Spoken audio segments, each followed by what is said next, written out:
Mladi su najvažniji segment gradske niške priče Grupa građana Iskreno za Niš. Pozivam omladinca Danila Simonovića da nam se...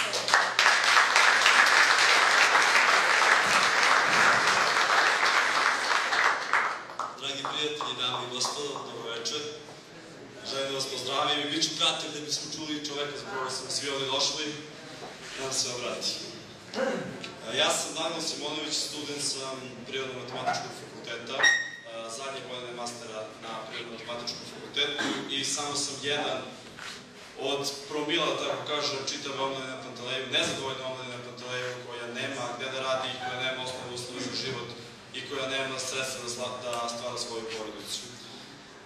Svima nama, a pogotovo mladima, je dosta više tih predizbornih obećanja, tih praznih priča koje se ponavljaju iz godine u godinu, pogotovo pred izborima.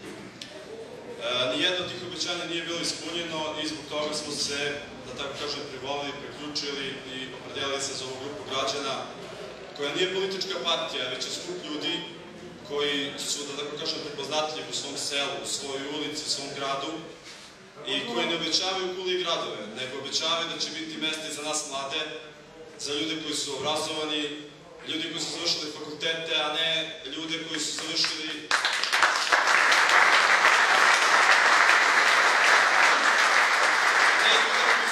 svoje mesta preko svojih rođačkih, stranačkih i bilo kakvih drugih veza. Da bismo to sprečili, da bismo sprečili odlazak mladih u inostranstvo, moramo da se ujedinimo, organizujemo kao što je to Omladina na Panteleju. Omladina na Panteleju je veoma jedinstvena, radimo svakog dana, skupljamo nove članove.